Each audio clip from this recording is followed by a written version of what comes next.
had a really hard time letting go of that image of myself that I had built, that I was smart, that I was capable, that I could do anything men could do. In graduate school, it was 12 men to every woman in my class. I would be the only woman in a classroom with hundreds of men. And I was, again, very successful in this career. That's Julie Hartigan. I'm Cara Duffy, and this is the Powerful Ladies Podcast.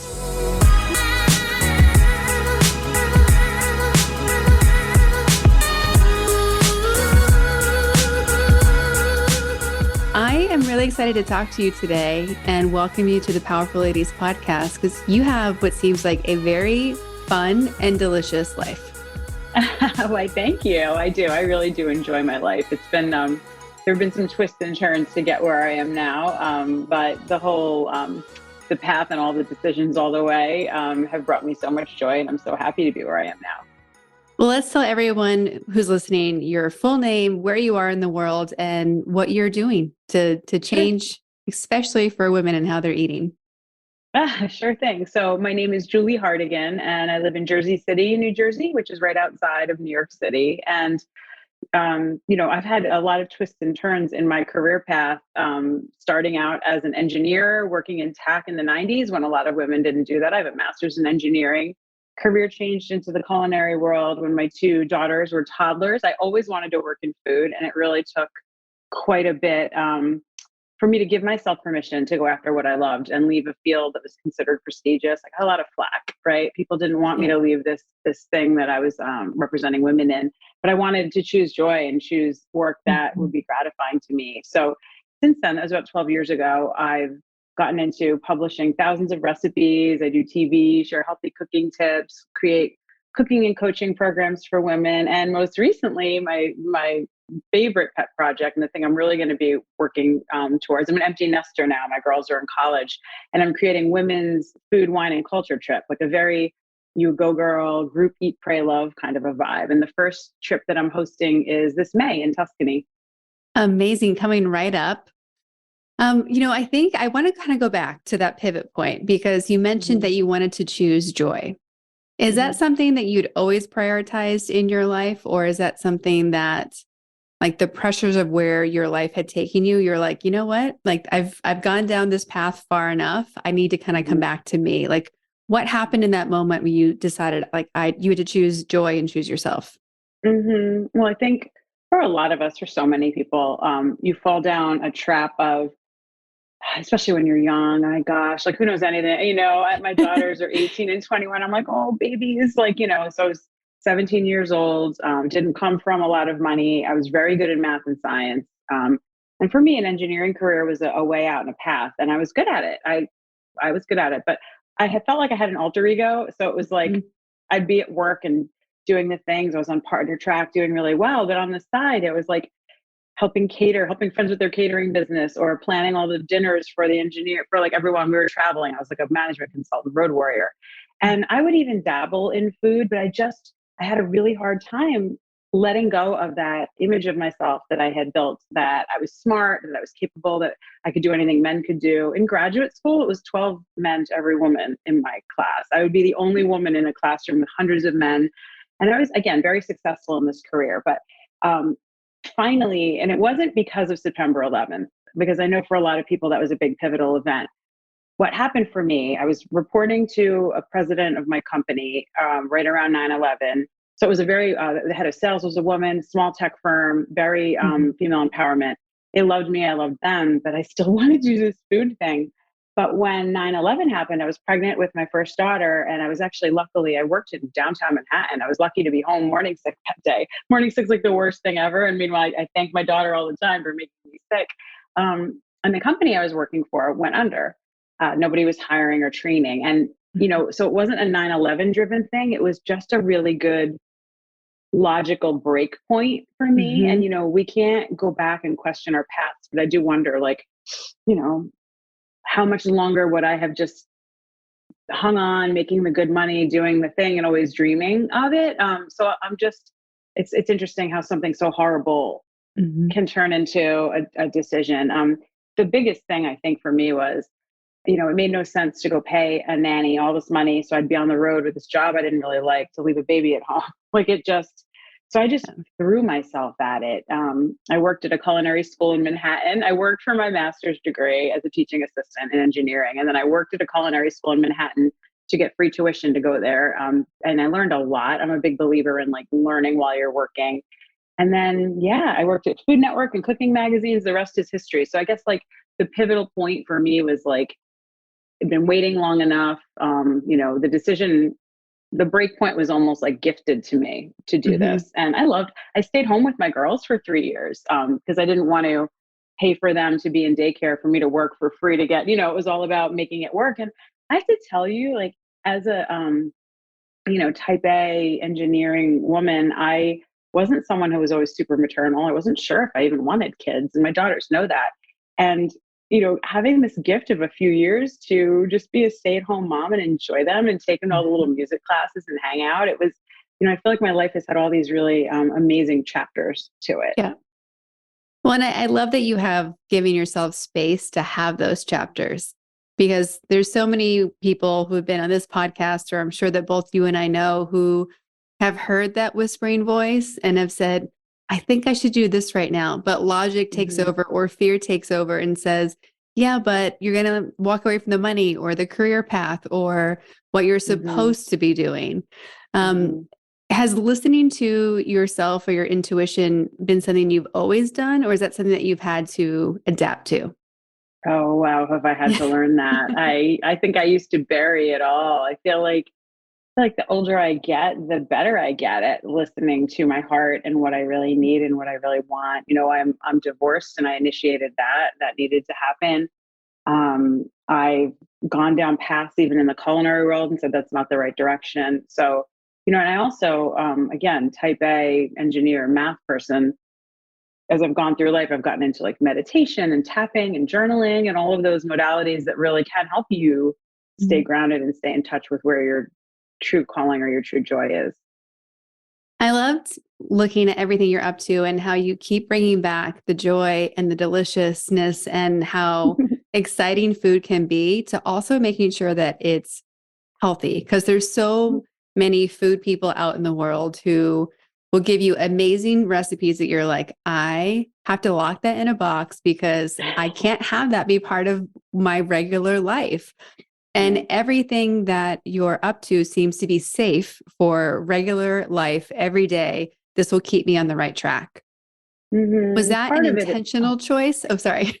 Oh, no, yeah. I'm sorry, you finished. I didn't mean to interrupt you. I was just asking if that was an intentional choice on your side to keep it delicious and healthy, and things that actually benefit us from a food perspective versus don't. For sure. Um, so growing up, it's funny. My dad was a welder, steam fitter, very blue collar, but he kept a garden, and he can't, and he's not like some sweet Yeah. little old Italian man. It was not in his nature, if you will. It was just something that he really believed in. And so I always had an approach to food that it is celebratory and something to be enjoyed, but something that requires balance, because I'm not really sure. I mean, maybe it was him with his garden and his veggies. My mom was when I was like growing up in the 70s, she was like a Weight Watchers member. And I'm not into restrictive or tracking diets, although I think that plan helps people with their portion sizes and things like that. So for me, it truly was always a balance. I would get Mm-hmm. teased.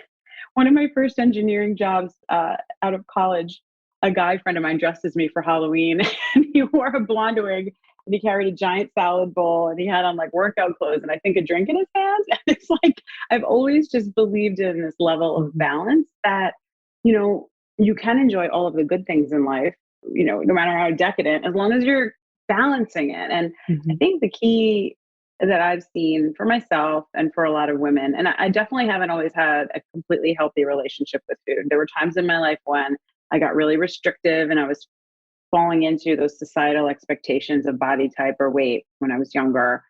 And to me, a lot of it is about self love and perceiving health and healthy eating as a way of taking care of ourselves, not deprivation and punishment. And Mm-hmm. also loving our body at all ages and stages and shapes. It's going to keep changing. It's a vessel that we're in, right? And if we're all hung up on some level of perfection or some outside definition of what we should look like, you can fall, especially women, you can fall down such a slippery path. And when I had my daughters, I really realized something. I was stress eating one day, and my older daughter was like a toddler. I don't know what was going on. I was stressed, blah, blah, blah, like eating at the counter. It was a behavior I had from watching my mom do it, and I probably a lot of women have Mhm. done this. And she looked at me and she said, "Oh, looks, what are you doing? Can I do that?" She was like 3 or 4, and she was reaching for like the ice cream or whatever it was. And I was like, "Oh gosh, like you're modeling this for these little babies." And also with them right away, I eliminated the words like fat. I don't even, I can't even, it's like, to me, that's one of the worst things to say. Or, how do I look fat in this? Do I like beating up my Mhm. body? I just decided a switch flip for me. And I said, I'm raising these 2 young women. I want to be the best role model I can for them, because I've seen so many of my adult women friends and family members who've gone Yeah. through life miserable and unhappy, beating themselves up. So, recipe writing wise and teaching people how to cook wise, my tagline has often been where happy meets healthy.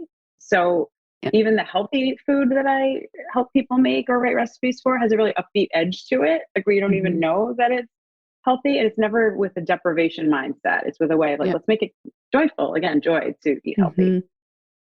Well, and there, as you mentioned, there's so many habit and hidden unconscious or subconscious psychological relationships that we have with food.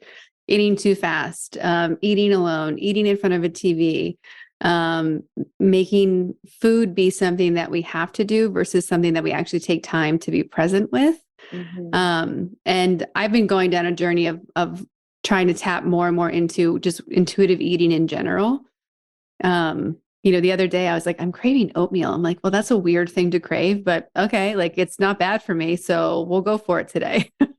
Exactly. It's untangling the emotion around food, I think, for us. And Yeah. men too, but definitely for women, whether it's stress or deprivation or loneliness, or there are a lot of, I've done wellness coaching with women, coached hundreds of women nationwide. And, often for me, it's helping them untangle, where did you get that relationship from, or that Yeah. definition of yourself, or that feeling of yourself? And to your point, intuitive eating definitely works, because I think sometimes too, we're ritualistic about eating, right? We just say, oh, I Yeah. have to have this because I always do. And do you though? Like every time you go to Starbucks, you have to order the scone. Like, are you really hungry, or is it just like a thing Yeah. you do to think? Hmm.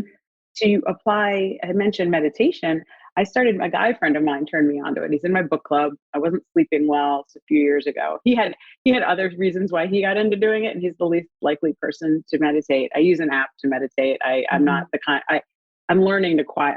Needed to learn to quiet my busy mind, but I find that having a daily meditation practice, even just using an app at bedtime like I do, tuned me more into mindfulness, including mindful Hmm. eating, where it builds, I call it a pause.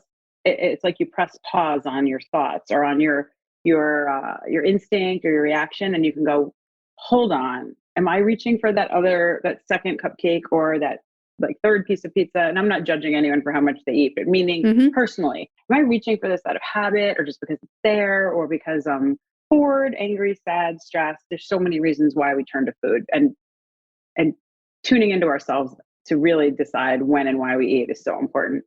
Hmm. When did you know that you loved food and cooking? So on my website, it's actually in every waking memory. I grew up, my grandparents helped raise me. It was an Italian American household. I would be helping my grandma make her pasta fazool, helping my grandpa shred the mozzarella for the ziti, Italian American food. And my other grandma loved to bake. And apparently, I stood next to her, I vaguely remember this, on a step stool watching her bake. And she was making rhubarb crunch, which is not something that most 7-year-olds would really be into. Rhubarb is kind of, especially way back then. And I wrote I rewrote her recipe for my palate at age 7 with extra sugar and twice as much topping. And the little greasy Hmm. recipe card is on my website. It has margarine in it. I'm dating myself. It was the 70s. They were telling us that margarine was, I was 7. I didn't know better. But Hmm. anyway, yeah. So I think it's just always been there. And I grew up in an area with lots of different cultural influences. And Hmm. when I'd be hanging out with kids in high school, talking to their grandma, I always call it grandma cooking. Like to me, I'm like, what does your grandma make you for the holiday or for your birthday? Because that's like the interesting, cool recipe. It was just Hmm. always there for me. I joke, some people, especially men, maybe they have like cars memorized or baseball cards. And for me, it's just always been flavors and ingredients and cultural influences of food. Um, but yeah, so like it's amazing to see how traditions and cultures are so often passed down through food. What have you learned about yourself and the clients you've worked with because of food? Oh gosh. Let's see. I think genuinely at the heart of everything I do is I want to be happy and I want others to be happy. I want them to enjoy their lives. I think I learned really young, and I don't know why, this inherent like life is short, don't squander it, really live it Hmm. well and enjoy it. And to your point, food is like a thread, it's like a through line for that, right? Whether it's what your family makes, what you are, I'll tell women who I coach, I'll say, make it beautiful just for you. You know, I have a Hmm. whole healthy cooking program for women who are cooking for one, with videos and meal planning and the whole thing. And in it, I'm constantly saying, make it beautiful for you. And I show them how to garnish it. You know, it pains me that I have a lot of single girlfriends, divorced friends, empty nester friends. You know, we won't always take as good care of ourselves as we will of others. And I'll say to them, you know, why will you go out of your way to make your food look beautiful when you're hosting, but not for you on a Tuesday night? Don't you Hmm. deserve that? You do deserve that. It's sending yourself a message that you don't matter. Hmm. So, you know, I think for me, and then on the flip side, so that's the everyday cooking, right? On the flip side, the culinary tours I'm hosting for women in Italy, I'm bringing them to meet these really inspiring, badass women, Michelin starred Italian women chefs, women winemakers, to hear their story, to have their Hmm. food, to, you know, when you travel, to me, food travel or experiencing the food culture in the place you are is one of the best ways to really dive in and feel like you've been there. You can get on a double decker bus or get, you know, check off boxes and not really experience a culture. Hmm. But if you hang out with locals and eat with them and let them tell you what the specialties are, you're really going to feel like you experience that place. It's transformative. I was in Rome a few weeks ago and I was staying with a friend of mine and I got invited to Sunday lunch at his parents' house. And I was so excited because I knew that's what it would be. And they do a multi-course Sunday lunch. And I kept taking photos of the food. And the mother's like, why are you photographing this? This is so boring. I'm like, no, to me, it's so fascinating. Like, this would never be Sunday lunch at my parents' house. Hmm. And I want to know, like, is this traditional? Is this Roman? Like, is this just what you Right. like? Do you make this every Sunday? And she Hmm. was cracking up at me. She's like, no one has come to Sunday lunch with this many questions. Meanwhile, I'm like, send me your pictures, send me Yeah. your pictures. What's so cool about Italy, too, you know, we forget in America, we think of it, you know, Italy is Italy, but I think until the 1850s, it was city states, it was Yeah. completely separate cultures. So Hmm. each region had its own type of food, type of ingredients. And, you know, even Yeah. though it's not that large of a country, it really had distinct things. So it's just Hmm. such an interesting place for somebody with a curious and a food and wine loving mind to go visit, because you can really start to understand the nuances of that. You know, Southern Italian versus Northern Italian, and Hmm. lots of, there are also, and I love this kind of thing. I think it's so fun how, you know, different towns will have specialties and they'll kind of like fight over whose is the best, you know, whether it's some certain pastry for some saint day. Like, I just think things like Hmm. that are so fun. You know, it gives you, it makes you feel like you you've known the culture for a while, because you know that that Hmm. thing in Hoboken, where I lived for a very long time. I just moved to Jersey City last year. Hoboken's very Italian American. There is a church that does Saint Anne's. They do a Saint Hmm. Anne's festival, and they make the zeppole that they brought over. And the oldest women in the church have the recipe, and they guard it, and they won't tell anybody how they make it. And it's like things like that are so cool. Yeah. No, I love that. And this family that I was staying with, they're not just Italians, they're Roman. They're like 9th generation, and not just Roman, but from the exact neighborhood.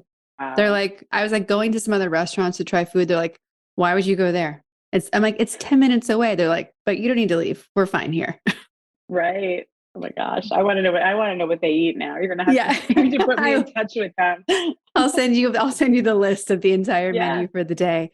Um, when did you decide that you wanted to bring this to women specifically? Because I think people ask me all the time, like, why powerful ladies and not powerful humans? Mm, And I battle with it because I work with all sorts of people in all my other businesses. And sometimes I have men on here because I can.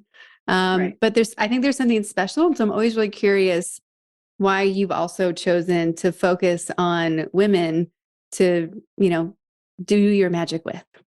For sure. So it's funny. Some of it was inadvertent, I think. A big client of mine actually happened to be Weight Watchers corporate. I never worked there. And like I said, I actually feel like I always have to caveat it with, I don't ascribe to diet culture and tracking and those things. They were a client and I worked with them a lot. But I helped them launch these wellness cruises, which were really fun and cool. This was in like 2017, 2018, and we served my recipes on board a cruise ship to thousands of people, and it was mostly women. Mhm. And, you know, these are women who maybe have been struggling with their body image their entire life or their relationship with food their entire life. I hosted 5 of these cruises. I would be in the ship theater with the Janet Jackson headset on, doing my cooking demos. And I just realized and remember, here I come from like going to college and working with all men, Mhm. right? Engineering, tech, all men. And I always had a lot of male friends. I still do. And I really think it was these cruises. And I said, these are women who deserve to love themselves, love their lives, get to enjoy food, get to release themselves from all of these things that are holding them. Made me sad to think that somebody would go through life so upset with the size of, or shape of their body that Mhm. they squander their life. It's all about really maximizing that. So coming out of that, I I definitely leaned more into creating coaching programs for women to alleviate their pain, whatever pain they had about their wellness Mhm. or about their self image as it related to food and eating. And then with the travel, I've seen so many women, including my mom and my aunt, who or other older women in my life who they always wanted to travel and they never made it happen for themselves, even though they probably could have. And then they get to a place in life or a time in life, we're not all guaranteed a healthy tomorrow. None of Mhm. us are. And if you don't seize those moments and make them happen for yourself, and I just find that men are more apt to like put themselves first and take care of themselves, and women aren't. So I wanted to create these juice trips to support that mission, but also, if you're a woman, maybe an older woman, maybe you haven't traveled much internationally, one of the barriers could be that you don't feel safe and supported and secure traveling, right? You don't want to join some group and have it be all couples and honeymooners and you're kind of on your own. And I wanted to make it an experience, like I said, like a group eat, pray, love kind of an experience where they join my trip. I'm hosting them personally, taking them to meet inspiring women, and they feel very supported and very empowered in saying yes to Mhm. them to come on this trip. And I just keep thinking of how fun it must have been to build this trip, like yourself, like, because Yeah. I love meeting people and I'm thinking like you got to meet all these cool people at all these Oh, hotels and restaurants and the chefs and like you're just building, like I tell people to lean in on businesses that allow them to hang out with all their favorite people. yes. And like one of my rules is like my clients, I want to only have clients I would go on vacation with. And you're literally building that into That's your business. That's pretty much the deal. I'm in love with the itinerary of my tour. It's very women supporting women. Every guide, Mhm.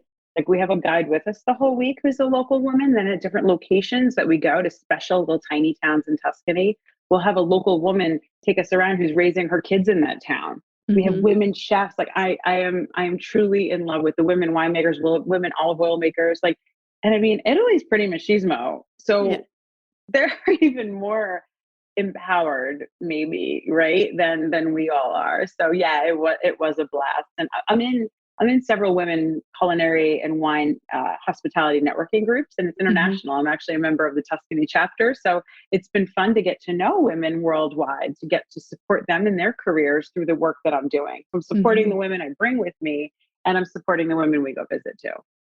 Well, it's a perfect segue to ask you when you hear powerful in ladies as words, do their definitions change when they're on their own or when they're put next to each other? Hmm. Hmm. Powerful and ladies, that's interesting. Okay. So, you know what I like about the two together? I'll start with that and then I'll break down each individual word. the lady kind of implies like ladylike, like be a proper lady. Don't, don't be a, what is it? Wild. There's a really funny quote about like wild women will change the world, or there's something like that. So lady to me implies ladylike, powerful. I think my brain immediately went to kind of like muscle, militant, masculine. So what I'm finding as I'm thinking, that's a really great question because it's like, you're meshing the masculine and the feminine in one, which is the truth. I think, Mhm. gosh, I can admit, when I was a tech consultant engineer, I had to act like one of the guys. I didn't necessarily enjoy it. It was a coping thing I had to do. I felt I needed to do, but definitely at the time and place. I think as I've gone through life, I've embraced my femininity so much more, and that there is strength and power in femininity when you're using it, using it for good, and you're using it that way. Mm-hmm. No, it's changing so much, right? Like I think that there have been so many terms that we have chosen to step into as women, and terms that have been given and applied to us. And it's really interesting as well from a cultural perspective where people have grown up and what their experience have been to see how those words affect them. Like I have some people who are like, I'm going to be on your podcast, but I hate the name of it. And I'm like, okay, great. Let's talk about it. What do they hate? That's so interesting. They're really triggered by the word ladies, or they think the fact that we have to call it powerful ladies is like, some kind of rah something or other. So I'm just really intrigued by the vast interesting. Definitions that people have. And I think, part of, for me, having this podcast is showing what the variety of what it looks like to be a woman and to be powerful. And a lot of people also thought like they couldn't be on this podcast because they weren't done yet. And I'm like, well, if you're done, you're dead. Like, I Aren't won't be we able to just a talk to you. constant? We're just. I think of my life as just a constant work in progress, Yeah. continual improvement, and a constant work in progress. How can I do it better, be better, find more Mhm. joy, be more true to myself, and also accepting the twists and turns along the way. I have a saying that I call back on a lot, and it's not meant to be morbid. It's the truth. I'm living for my deathbed, where I want to get there, and whenever that is, and be kind of like laughing at the adventures I had and going, "Oh God, you did that too. That was crazy, Julie." Or, Yeah. "Yeah, I'm so glad I had that moment. And I'm so glad I lived with peace with that situation or with forgiveness." Or, "I'm so glad," like looking Yeah. forward to be able to look back with pride on how I did, is how I live. No, I love that. Part of my mission statement says to live a ridiculous and extraordinary life. And I don't think we put the ridiculous part in enough. Hmm. And We we take are so, ourselves so seriously. We're yes, so serious all yes. the time. Yeah. Yeah. Why? And that's the exhausting part. It really is.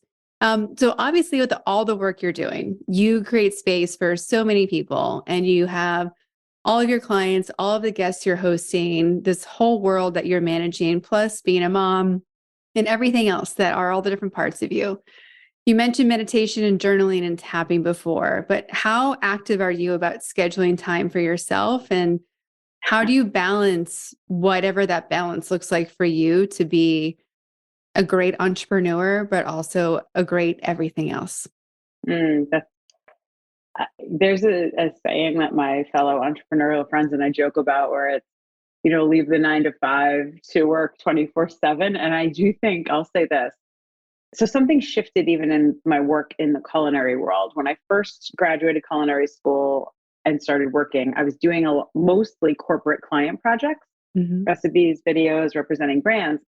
Those actually gave me okay, I can close my laptop, I can close the door, the project's done, I build them, I can give myself time off.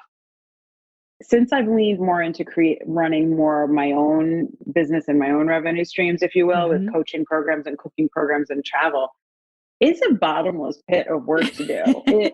You can, Yes. let alone, I mean, you bring some social media into that fold, Yeah. Instagram is a bottomless pit of feed me, feed me. And Mhm. it's taken a lot. I do use some tools and techniques, where a friend of mine who's a life coach has everybody that she coaches, and she does this herself. She's very powerful and accomplished. She'll just jot down what she accomplished that day at the end of every day to remind herself that she accomplished things. Hmm. It's also giving yourself permission to not have to be everywhere all the time.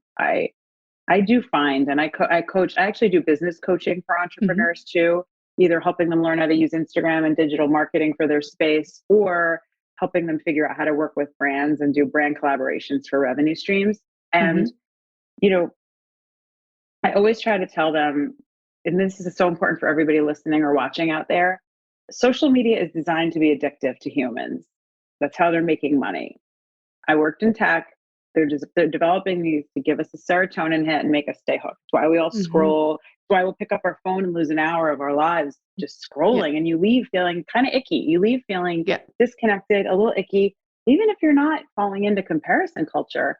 And as an entrepreneur who uses it as a marketing tool, you really better beware, because you have to always remember these platforms are just for marketing. They're not you and your life. And there are lots of other ways to market yourself too. So I don't know if I answered the question properly. I'll be honest. That's something that's definitely like a constant. I have a great partner. I live with my boyfriend. He'll remind me, you've done enough. You're good. Hmm. There's a beautiful flexibility in running your own business, but setting limits on that too, and saying like, I won't work Hmm. past this time, or I'll work this weekend, but only because I gave myself a day or two off during the week. It's just creating your own set of new boundaries for yourself. Yeah, I love that of what the boundaries and rules look like for you. You know, I'm constantly telling people to stop doing what everyone else says you're supposed to, as you mentioned, like anything's a bottomless pit. You could Mhm. always be your business could always be more sophisticated. It could always have a bigger team. It could always make more money. It could always help more Mhm. clients. And there's something really powerful about choosing that right size for you, Mhm. where it's like, I asked a client the other day, I'm like, how much more do you need? And they Right. were like, I've never asked that question. And I was like, Right. okay. I'm like, because, what if this is perfect the way it is? Like, Exactly. You're fine. Like, yeah. don't, it's tricky because there's a lot of hustle culture out there Hmm. being preached to women entrepreneurs in particular, or men, I guess, too. Another phrase that I really like is defining done Yeah. for yourself, whether it's done for the day, done for the week. I use a really cool planner that a friend of mine created where you assess your prior week and your week going forward, and you really winnow down to these are the top three things I need to work on.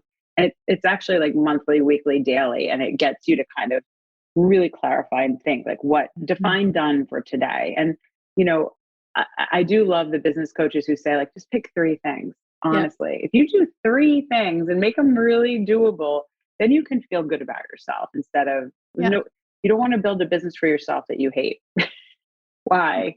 No, yeah. No, that it's why I was excited about talking to you today, because there's so much vocabulary that you use in all of your platforms where I'm like, yep, we understand it. We're on the same page. Like, we're here to Definitely. have fun. We'll make as much money while we're having as much fun as possible. But if there's not Hmm. fun and that purpose and impact, like you said before, like social media will drain your soul. So what are we Oh, doing yeah. to fill it? Exactly. Yeah. Exactly. I'm sure a lot of people listening are wondering how you got connected to the Food Network, how you got on TV. Like, was that a natural Yeah. progression or was that something that you chased after? It was so unexpected and fun. Let's see. So, Food Network was an internship right out of culinary school, and they actually wanted to hire me full time, and I was considering it. And then I had someone give me some great advice. Sometimes advice comes from the Mm. funniest places, and they said, "Look, you just left the corporate world. Do you really want to go back to corporate right away? Because it's going to be corporate if you work there."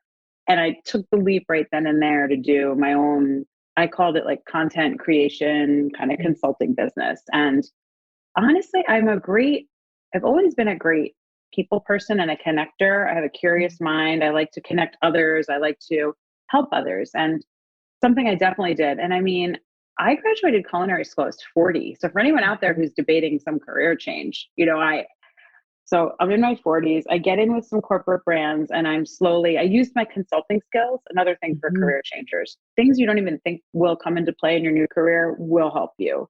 So my ability to navigate companies, to build consulting projects, I used my past engineering management consulting career in the food world to build all these corporate connections. Then they referred and all this. But it was funny. I kind of said right out of the gate, I was like, well, I'm not a blogger.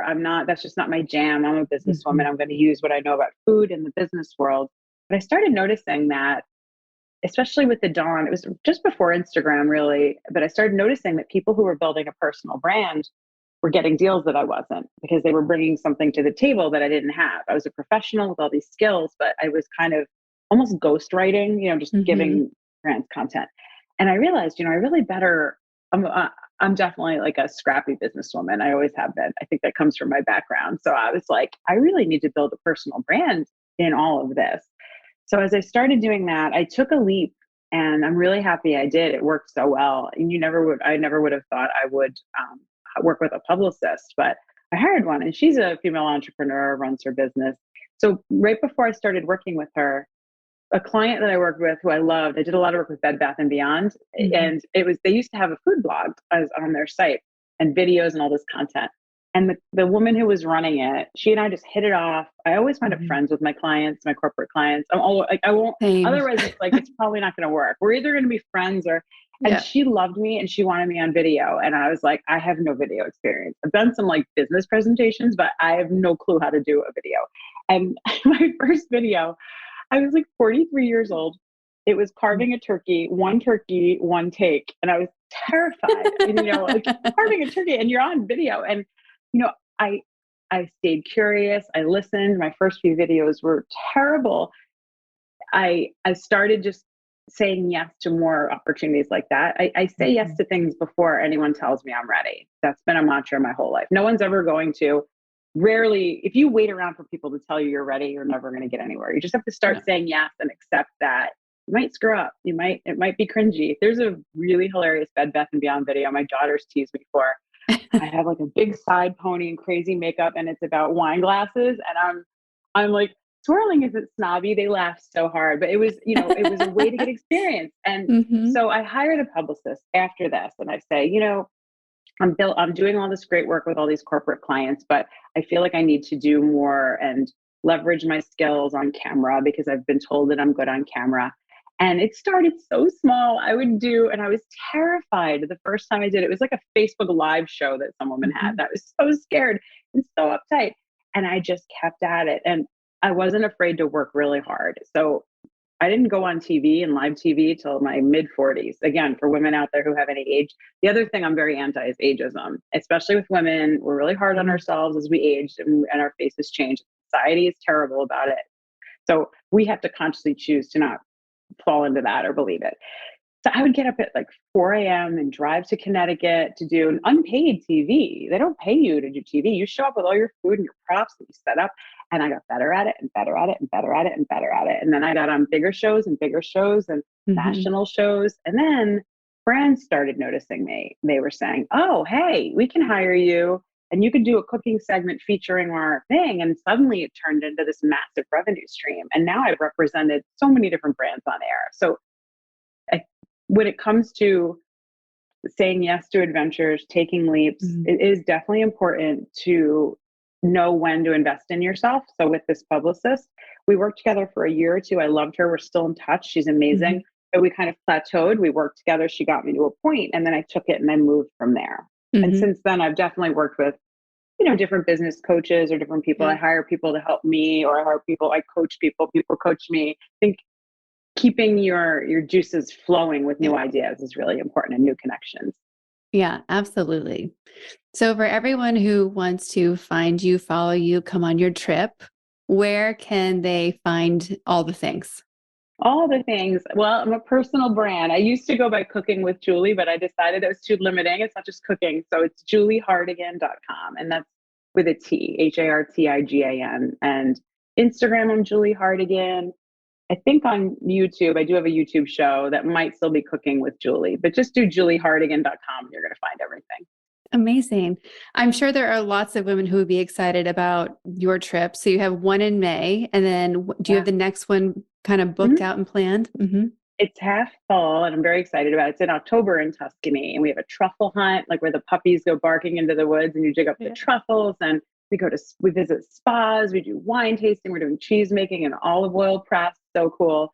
And I'll be adding on more locations. So for spring 2024, I'm adding on a Sicily experience for women, more Mhm. Tuscany, and I know it's such a bummer. I laugh. I like pinch myself sometimes. I'm going to be in France this spring in the Loire Valley, which are these chateaus that kings and queens used to live in, where Sancerre and Chinon different wines are made. And I'm considering adding, I'm just going to keep adding Mhm. more itineraries as I go. Italy is just the start. So anyone listening or watching, I would love to host you and bring you. And something that I take pride into, and the women coming with me are happy about. I I help them get from their front door to where the tour starts. I don't just say like, you're joining my tour, see you there. Yeah. I help them figure out, because that can be overwhelming if you don't travel a lot. So Well, and having all of that taken care of, it's such peace of mind because you love the idea of this trip and you're like, I'm a yes, but there's so many steps before I get there. So the know that you're going to help with the whole thing is great. mhm. We ask everyone on the podcast where you put yourself on the powerful lady scale. If 0 is average everyday human and 10 is the most powerful lady you can imagine, where would you put yourself today and on an average day? Oh gosh. Okay. Let's see. Today and on an average day. Well, I have to say, like, your line of questioning and just getting to chat with you made me feel more powerful. I think you're really great at shining a light on people and their skills and their talents. So I felt like you brought that out in me. And I guess I would say a 7, I'll go with. And on an average day, oh gosh, I think we all have our ups, downs, all arounds, Mhm. right? Like, I'd like to say that I do average at a 7 and feeling very good about myself and powerful, but constantly striving to be a 10. I want to feel Mhm. so actualized and powerful.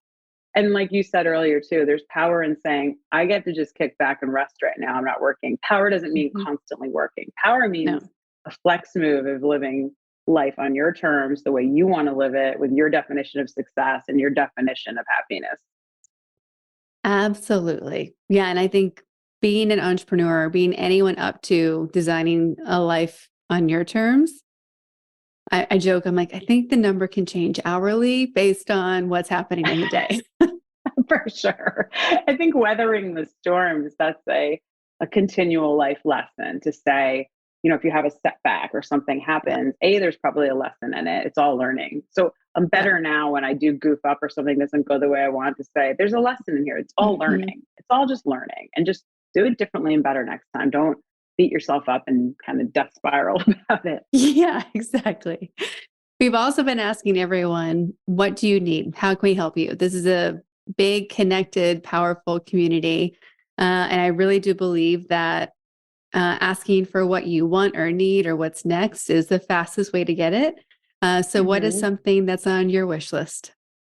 Sure. So I'm very passionate about these women's travel experiences. As a solopreneur, I'm definitely marketing them and talking about them to large groups of women and networking groups and such. Mhm. But I want to make sure I'm able to get the word out to a lot of women. Like, I won't be able just on my own to Mhm. keep filling all of these groups that I can host. So what I'm going to put out there to you and to the universe is help in spreading the word and saying, hey, I heard this woman speaking. She sounds really cool and fun, and I'm there to take care of you all the whole way through. I would love help in getting the word out so that people come to me and know that I'm a Mhm. trusted, safe, fun person to travel with. Yeah, I love that for sure. And I think we can talk offline too about some people that I would love to connect you with because there's some women who are right up your alley that I think could be great partners and not just spreading the word, but having more fun and eating more good food. Yeah, that sounds perfect. Well, I am so glad that we got to connect today. Thank you for being a yes to me and to Powerful Ladies. Thank you for sharing your story. And I can't wait to see you in New York or in Italy soon. I would love that. It was so wonderful to meet you too. Thanks for having me on. Thanks for all the work you do and put out into the world. You're putting a lot of positivity and support for women out in the world. So thank you too for what you do.